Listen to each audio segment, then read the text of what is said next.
Hey everyone, Aaron here. Welcome back to another anime review. Today we look at the anime movie known by the title of Fate Grand Order.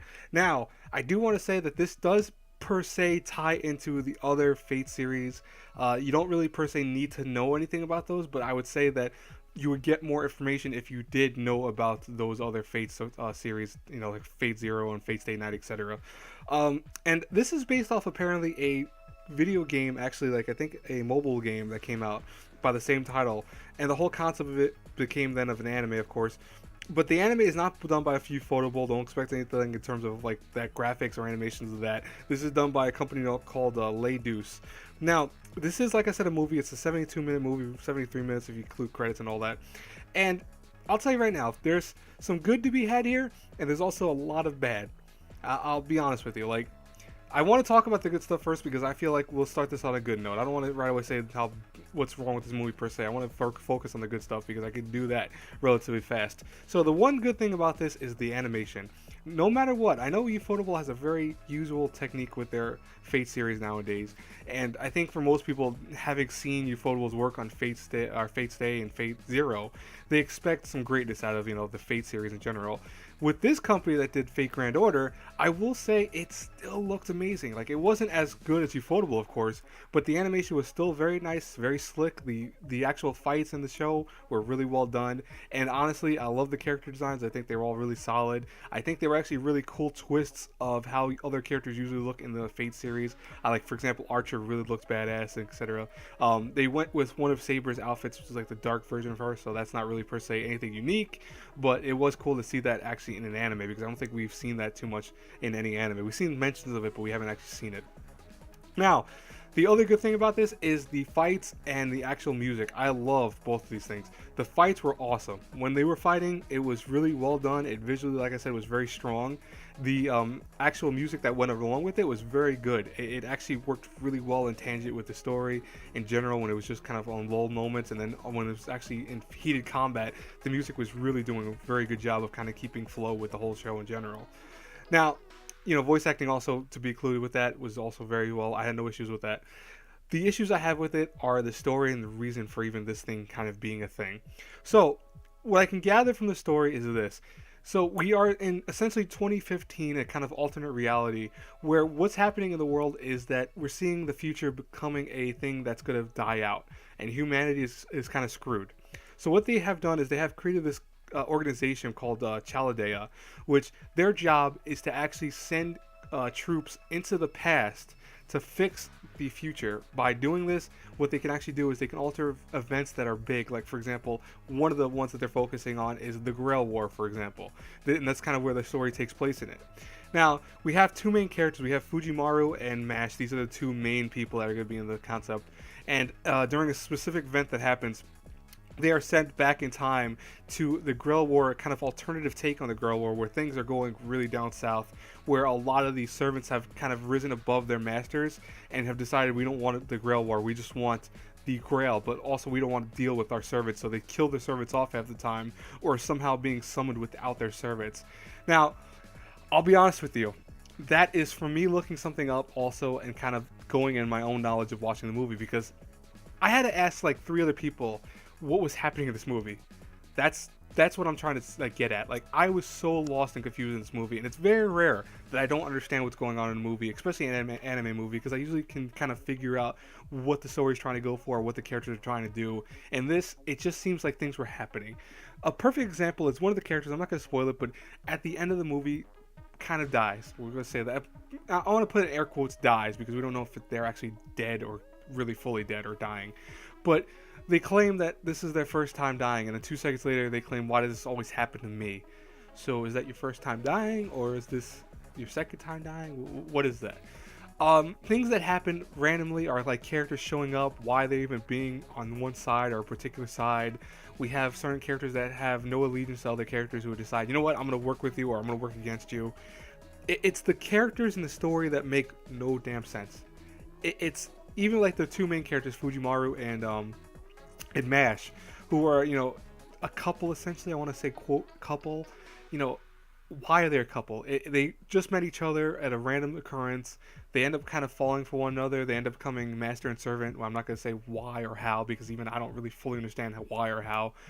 And they're kind of tasked with saving the world, which is your typical thing, but it doesn't make sense. Like, nothing in the story actually makes sense. You have to go and read into it to really get more of the story. Like, I had to actually go and look up online the story and have other people on Wikias and Wikipedia and etc. to explain the nuances of the story because I didn't understand the story.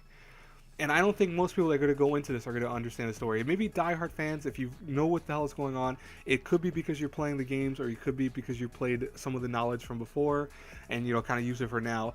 Like I said, I know the characters. Like I know Lancer, I know Archer, I know all these characters, what their alternate versions are because I have played all the ones that are released in America, all the Fate's Day games that are released in America. I've seen all the anime essentially for it, except Unlimited Blade Works. I'm still watching partially of that. I've seen Fate's Day Night, I've seen the visual novel, I've seen all that other stuff. So I do have a decent knowledge of Fate's Day in general. And it was lost to me in this because, like I said before, there are nuances and variances here and there. But it just feels like this story was kind of a confusing rush job of a story. I think what would have been better is if this would have been separated to like episodes, like maybe a short 6-episode OVA or maybe a 4-episode OVA type thing, maybe like Chain Chronicles, similar to that. I think that would have been helpful to the show in general, but I think having it in the movie was kind of what kills it also because it feels at times kind of slow, and because you're lost at times you'll be like you really will kind of get distracted and lose interest in the movie. Like I said though, what helps it is that when the action comes on and then you hear the music playing in the background, it's like, oh, that's awesome. And luckily there is a lot of fighting in this, so you will never fully get too bored, but you will have moments where you're like, okay, I really don't care too much, and then back to the fighting. Good. So with that being said, do I hate this movie? No, I don't hate this movie. Like, I gave her a bad review to Excel World Infinite Burst because that has a whole slew of issues with it. Fate Grand Order does a lot more right in terms of like the animation, the fights, which is okay, and that is what really makes it kind of push the grade up higher. And I hate saying that because it's like almost in the sense like, well, Excel World has some great fights too and great animation. I gave it a D plus, excuse me, with that. Yeah, but the thing was is that there was no excuse for that. Fate Grand Order, there's a lot of excuses to be had. They're trying to go off of a video game, which has always been a very hard job for any animation company to do. But even more so, they're going off of something where you really need to know a lot of the lore to get some of the references because they show characters from Fate Extra, they show characters from Fate's Day Night, the other spin-off versions of it, the original one and the new one, which is the Unlimited Blade Works. So you really kind of need to know the lore going into this little point. But at least for the most part, you don't also need it to understand the story. It just helps to kind of propel the story in a more understandable manner.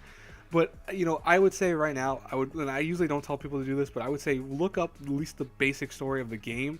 So this way, when you watch the anime, you can kind of go into it and go, oh, okay, I get the gist of what they're trying to do, because that will only be explained at near the end of the movie, and even then, it's not fully explained. You just get the concept of what they're trying to do. Like what I said in the beginning of this review of what's going on is explained a little bit at the end of the movie and very little bit in the beginning, but it's not explained well.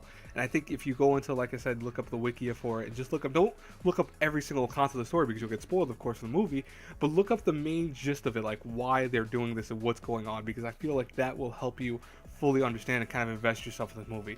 That's why if I had to review Fate Grand Order between an A through F, I have to give it a solid C minus.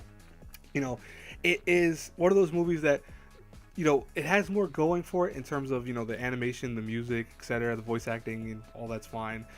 The story is what kills it, but even so, it's still a decent addition to Fate Grand Order, or the Fate universe, I should say, more than anything else. And I give it credit for what it's trying to do. And I mean, Ufotable has always now been doing the Fate series and been doing a fantastic job with it, so it's almost like it's unfair that this company has to go against that greatness. But hey, they did a decent job in terms of what they try to do, and I will give them credit for that. So where credit's due, it's given. Anyways, guys and girls, I hope you enjoyed this review. I hope it doesn't sound like I'm being a hypocrite when I said a lot of things in my review with this, because it's one of those things that I really have to kind of figure out what the gray zone is when it comes to this review, because in many ways I am a fan of the Fate series Fate series in general. I have always really liked the series. I've always read everything I could about it, and I've always tried to get into it as more invested as I could get into it. But Fate Grand Order, while it does harken to that love for the Fate series, it has issues with it, and I'm trying to see past those because I am a huge fan of it. But like I said, Excel World, the issues with that were preventable. there were a lot of things they could prevent, like the whole recap stuff and etc. they did in that movie, which was such a bad idea.